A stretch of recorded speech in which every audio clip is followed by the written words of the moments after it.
Good afternoon, everybody. My name is Paul Burns. I'm President and CEO of the Canadian Gaming Association, and welcome to the Canadian Gaming Summit webinar series presented in conjunction with the Canadian Gaming Summit, Canadian Gaming Business Magazine, and the Canadian Gaming Association.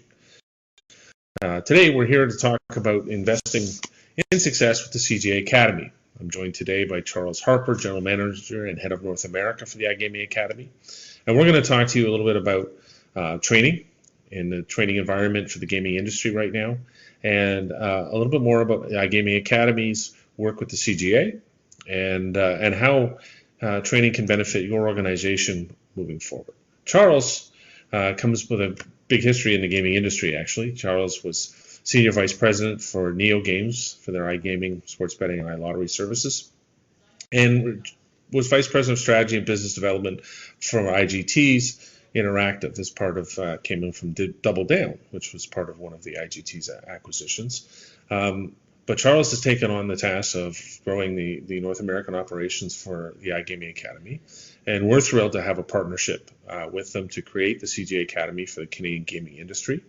So we're going to talk about investing in training and how we can work through the iGaming Academy and CGA Academy to surface your training needs. So I'm going to turn it over to Charles to introduce himself and a little bit more about the iGaming Academy. Charles.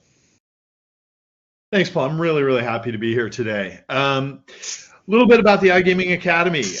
Well, the iGaming Academy is pretty much what it sounds like. We are a training and certification organization for the gaming industry.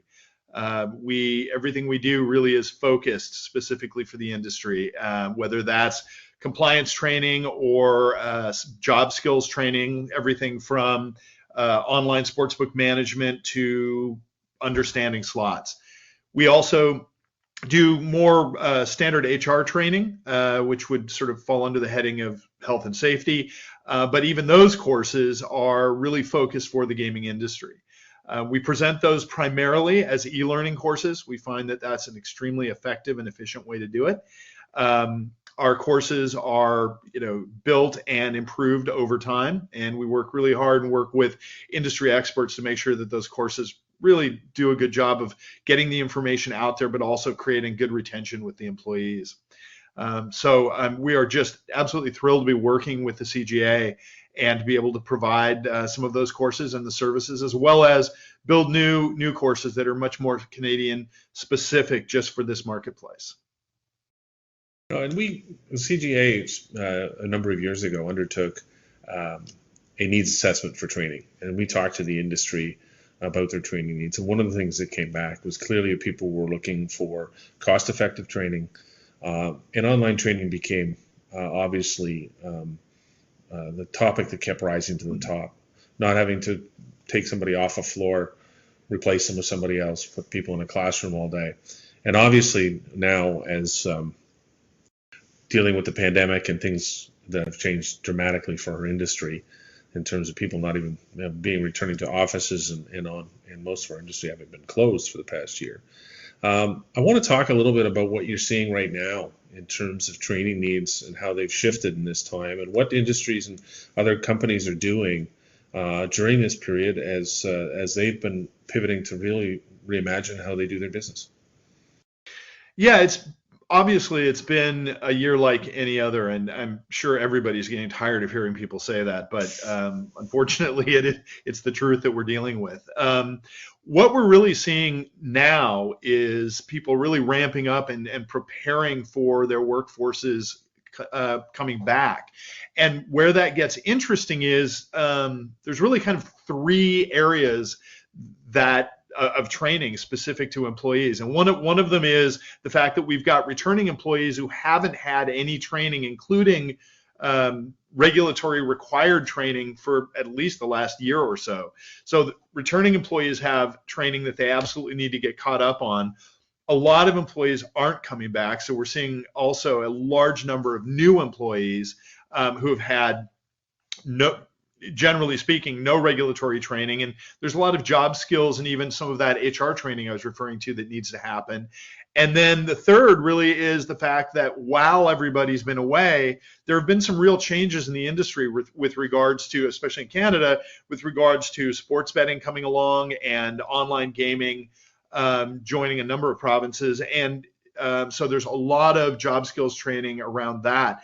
Even employees who aren't necessarily working in those areas have to have at least a reasonable understanding of how that's going to affect their business and their ability to understand, what that kind of new business is going to do and how they can just address it. And there's training definitely for that, for everything from just basic understanding for online gaming to something as specific as online sportsbook management. So we're trying to address all of those things at the same time, because as I said, companies who are coming back are having massive training needs just to get up and running. It is true. And one of the things that attracted us in terms of looking at the iGaming Academy was your emphasis on regulatory training, compliance training, because clearly that's something that either there's regulatory requirements to have people trained on a regular basis, the reporting functions that go with that. So in talking about some of that, how we can, companies can really find a need in the compliance training and what your approaches with the iGaming Academy and how you deliver on that for companies. Yeah, it's actually an area that I think really is important. Obviously, compliance training is very important, but we treat it as sort of a living thing. Our compliance training, for instance, number one, we don't assume, even though it's compliance training, that one size fits all. I mean, a great example of that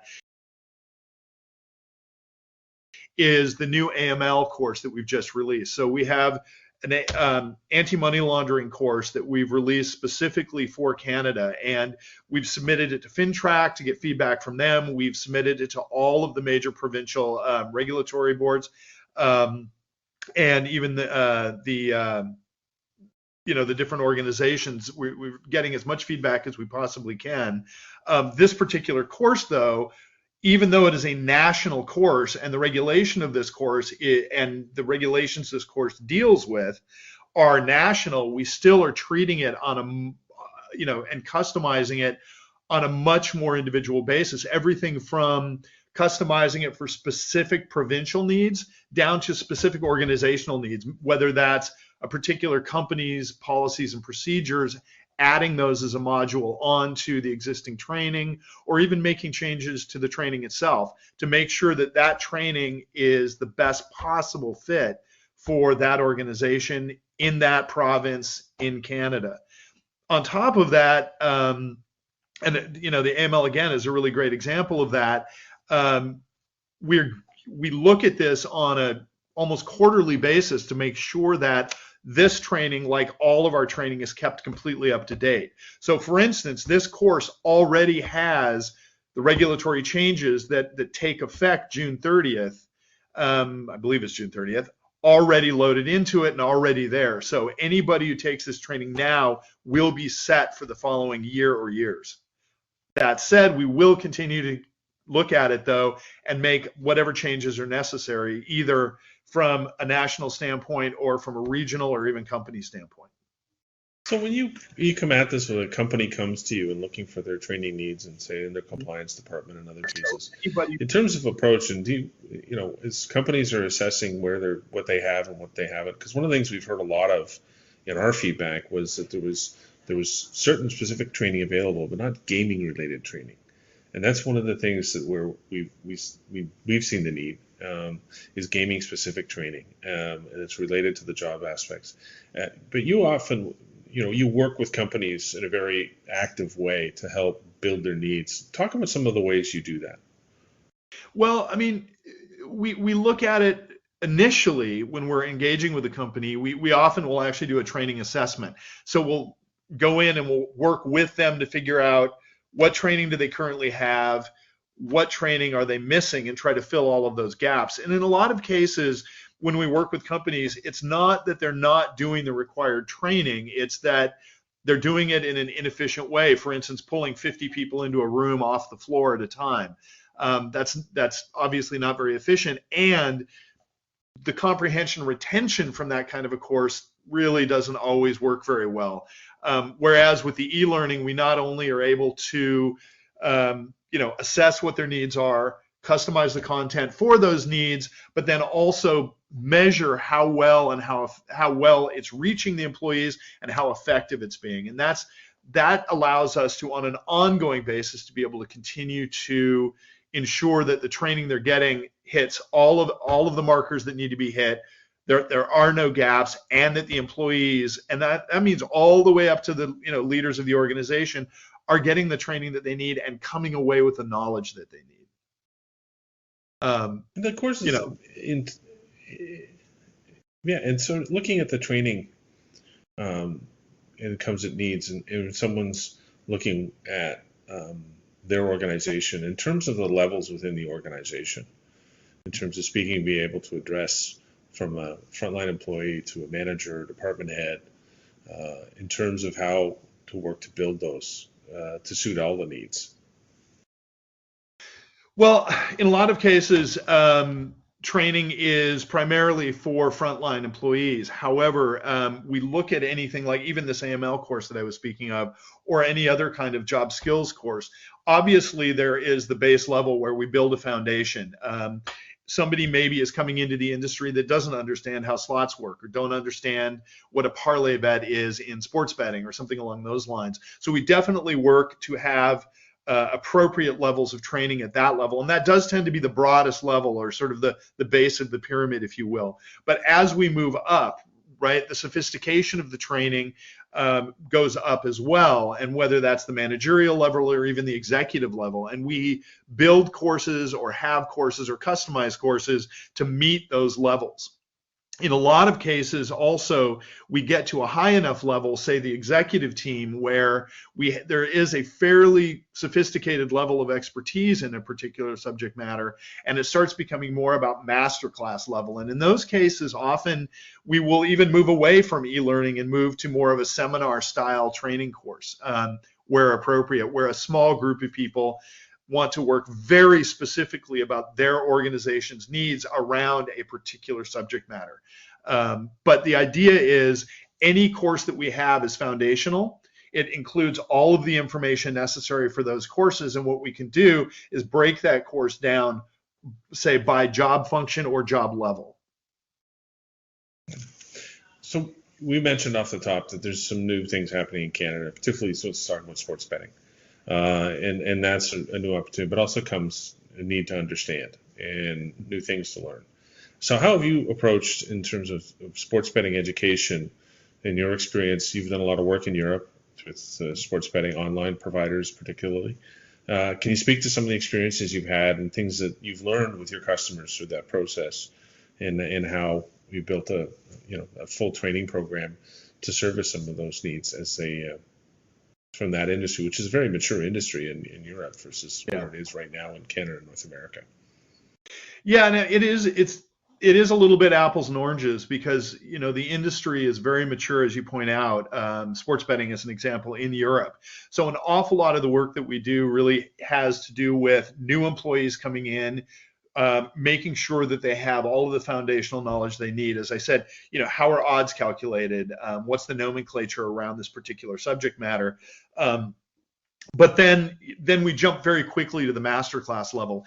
Here in North America, the issue simply is that we really don't have a well-trained workforce. Again, just using sports betting as an example.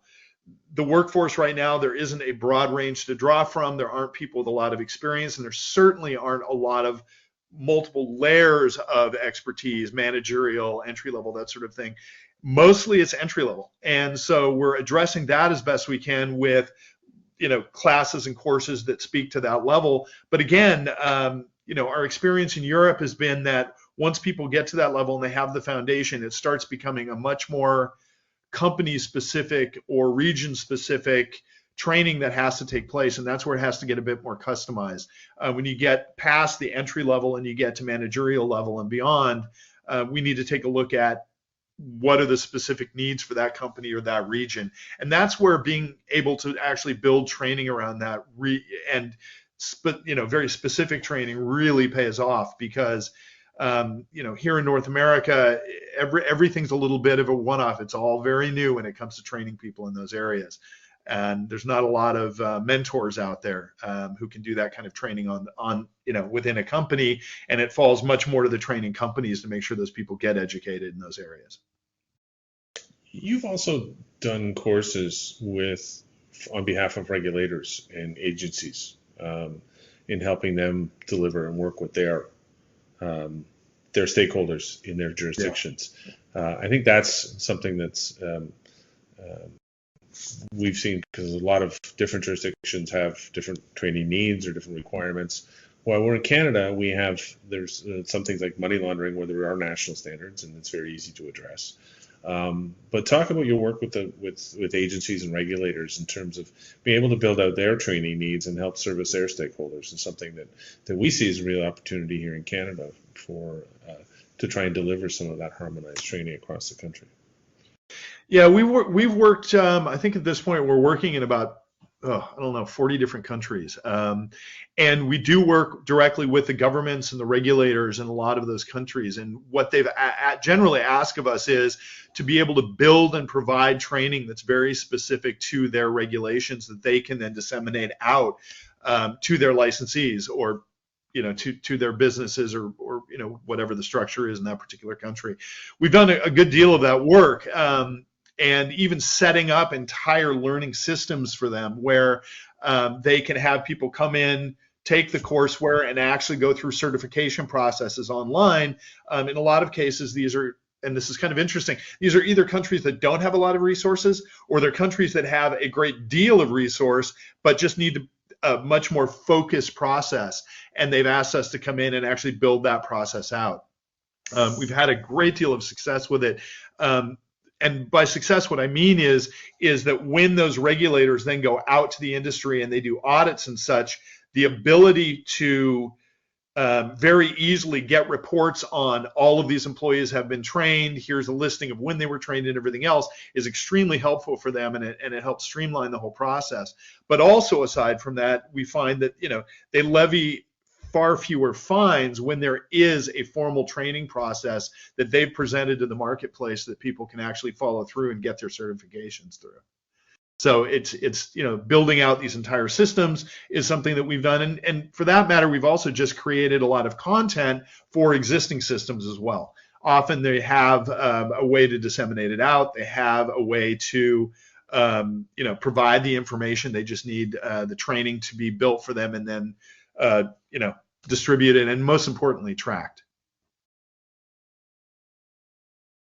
Perfect. Well, let's take a look. I'm just going to move and add into the slide here. Take a look at the CGA Academy website, where everybody comes to. So one of the things I think when they want to talk is that if they're looking for information, we have it here off the CGA website. And one of the things is that you guys are very hands-on in terms of wanting to sit down and taking a look at working with people with their needs. So talk a little bit about how you've engaged clients and they come to you and assessing their training needs, working with the HR people. There's a lot of those people listening today about, hey, how do I fit this in? I've got certain things already that I really like, and I don't want to, but how can we supplement? How can we do some stuff? Yeah, I mean, in most cases, I mean, let's put it this way. What we don't have is a bunch of preset packages that you can just go on and purchase. It just doesn't work well that way. This is a much more specific and consultative solution for companies. And as you point out, often companies have part of the solution, and they're looking for to fill some gaps and or replace an existing system that just isn't working well for them. So, for instance, an entirely or even primarily in-person training system. The way we work with them is they would engage us, and we really would just start by doing a little bit of research through conversation with them. What kind of training are they doing now? What are their training needs? Again, figuring out where those gaps are, and then building a solution out for them and saying, look, here, sitting down with them and really going through here's the solution, here's the gaps that it fills, and making sure that we're understanding exactly what their training needs are. If there are areas of customization, we can address those. If there are areas where they have a current solution and really want to stay with that, but want to build around it, we can also figure out ways of doing that. And even in some cases, there are companies that have a learning management system. They have some content, but they're looking for more content to put into their existing system. We also can provide for them as well.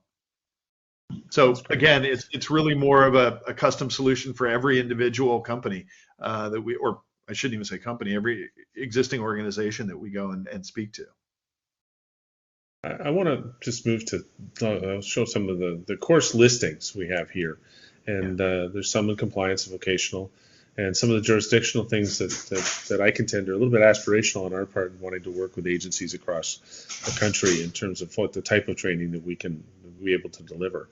I know that we have obviously the new AML course that was done with a great subject matter expert, Croker, who's worked with us on this, and he's fantastic and a great knowledge on AML in Canada.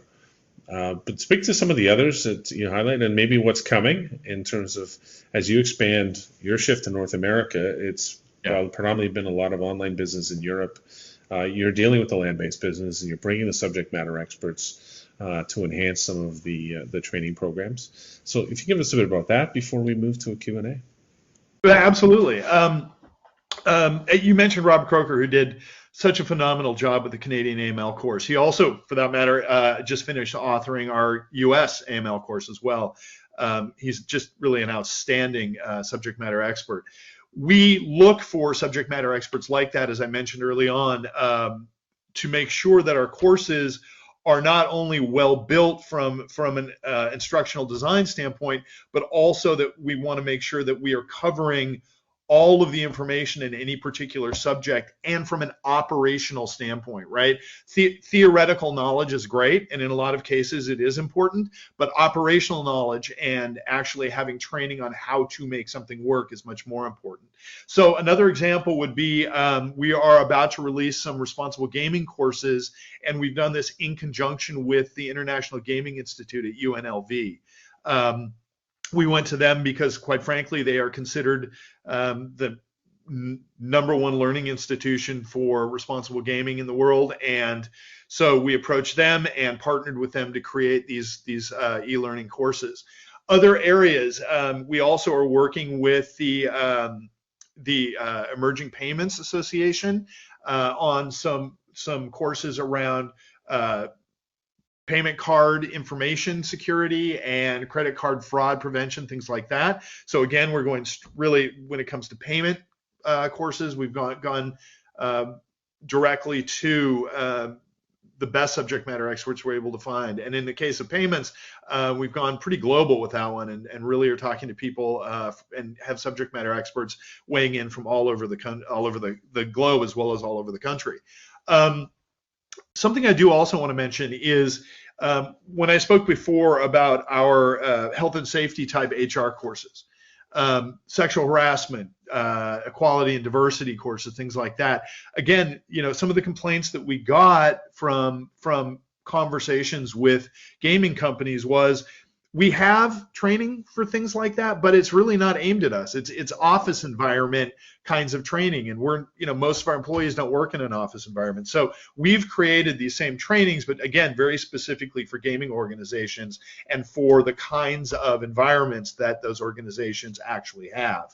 One other thing I will talk about really quickly, Paul, is you talked about some of these more aspirational kinds of training that we're moving into.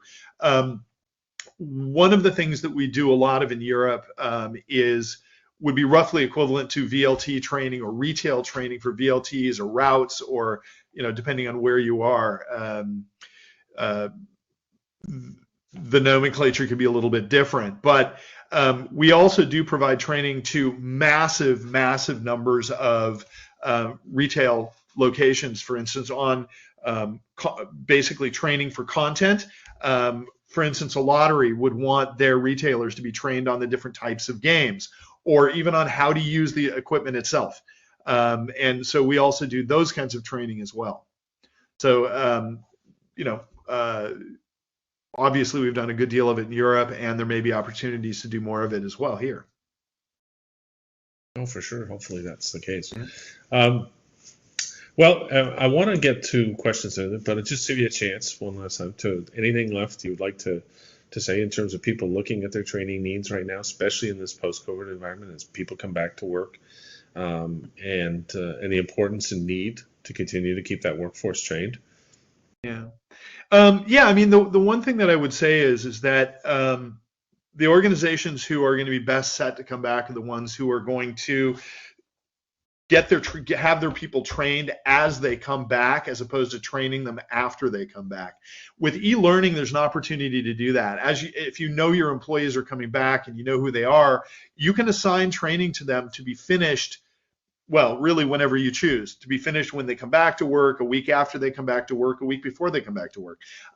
Obviously, without getting too deeply into it, we have the tools to manage that, to assign it, track it, and be able to report on it. But I think the important thing is to be able to set up that training and have that ready to go as employees start to come back online, to get them trained, to have them, both the regulatory training and even some of those new skills training can all be done as they return as opposed to after. And I think the most successful organizations are the ones that I'm seeing right now already planning for that. That's great. Well, thank you. I wanted to appreciate you joining today and sharing a little bit more about the CGA Academy and the work that the iGaming Academy does in terms of meeting the training needs of the gaming industry. Now we're going to turn it out to all of you for your questions, and so we'll do a little bit of a Q&A. So thanks again, Charles. And let's look at the questions. Really happy to be here. Thanks for having me. Thanks.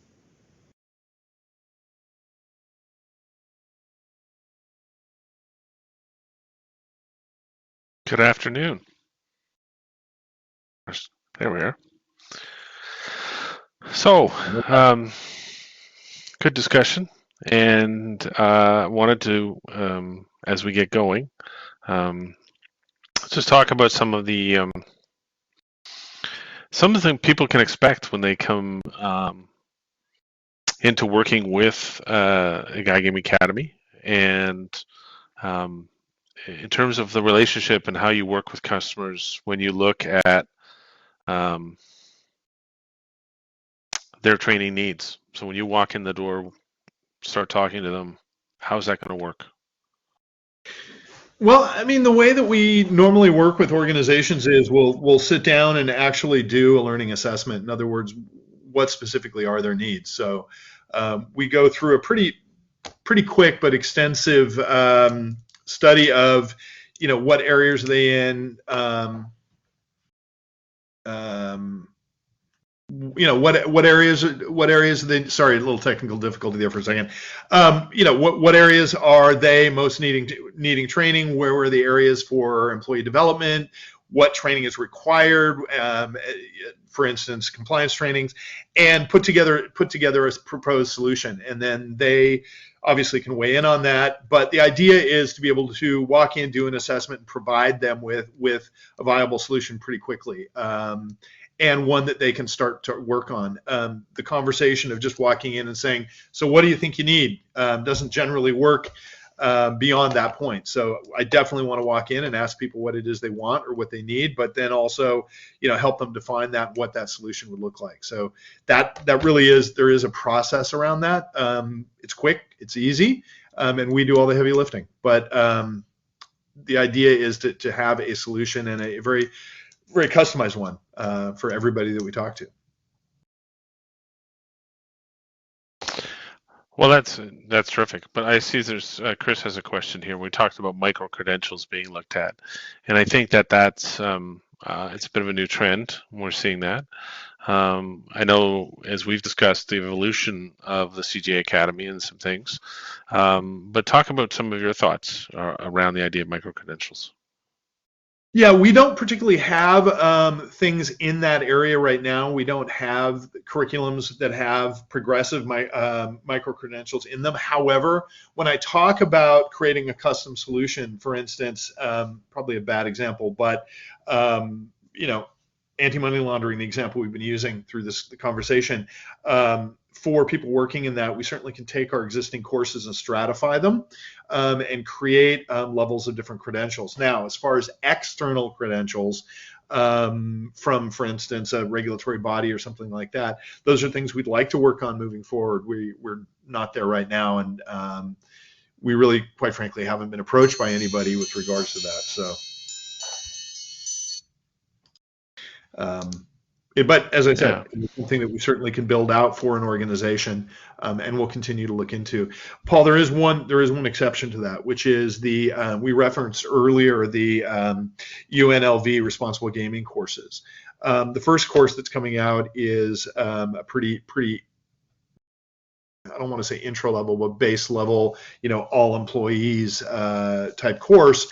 The following courses actually will have levels of credential to them from UNLV. So that is one coming exception to that idea that we don't do that much. We are going to continue to move it towards that direction, and that is one example where we will have it. That's great. I see another question here for gamification in the training materials. It's a big trend these days. It is, and what I would say is we border on gamification, but I won't oversell that one. What we do have is extremely interactive training, and I'll very briefly explain that.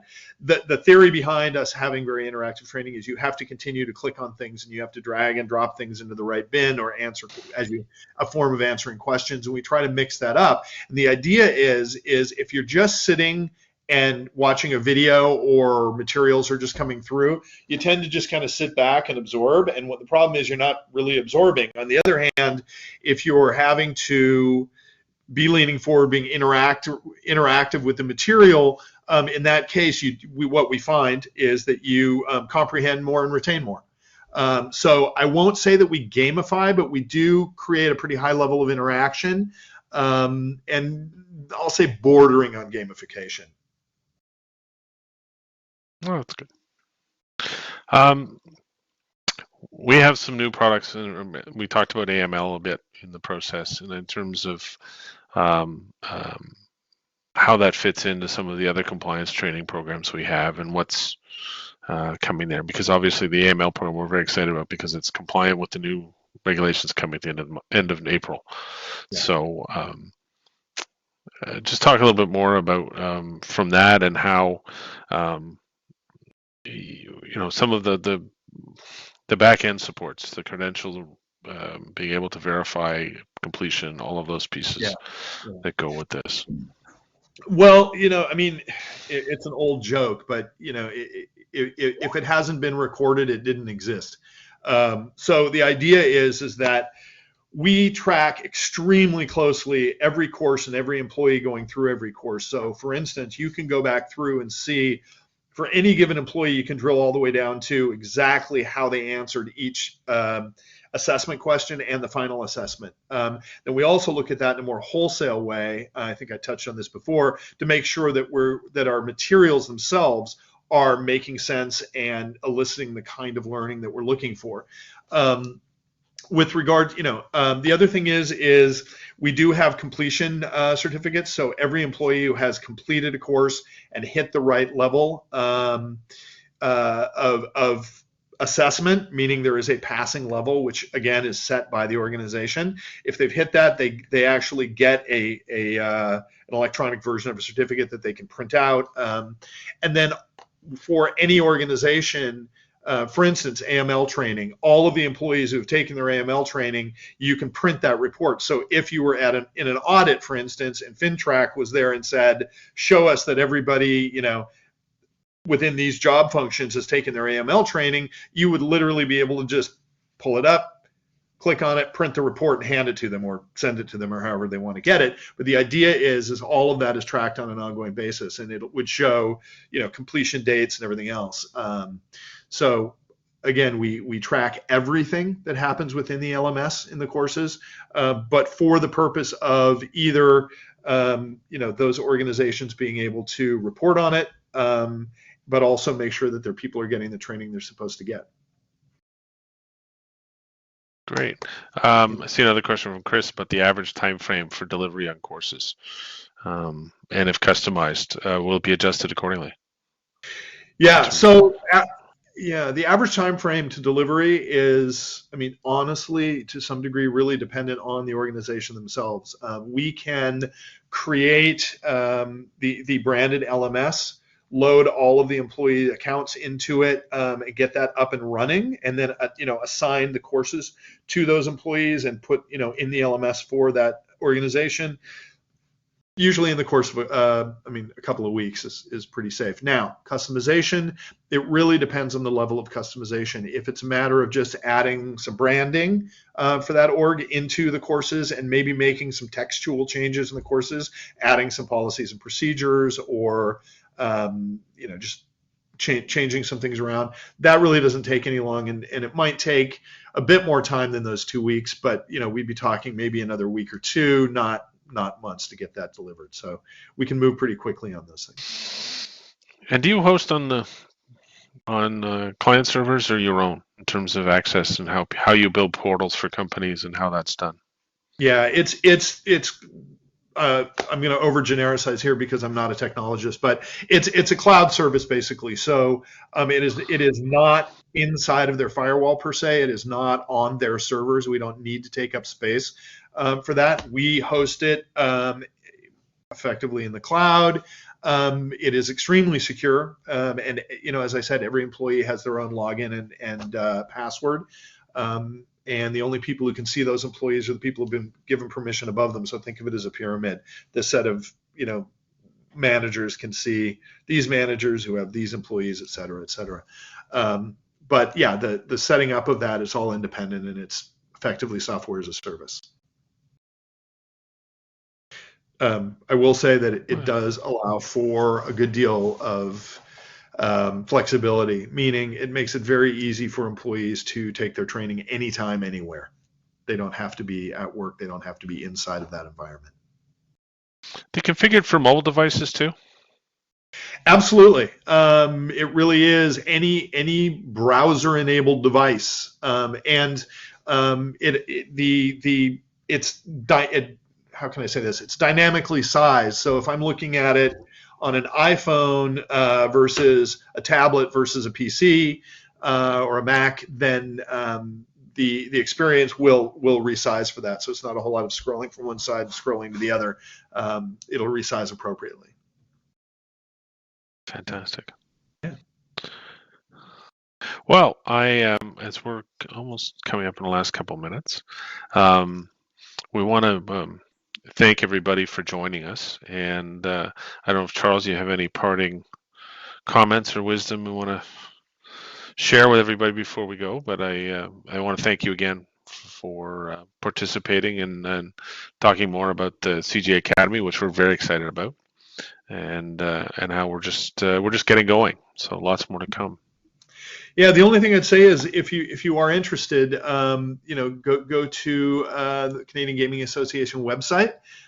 You'll see an opportunity to go to the CGA Academy. You can click on that and take a look at the courses and a good deal about the solution there that we've talked about today. But also there's an opportunity to just click through and ask for some contact. Put the burden on me.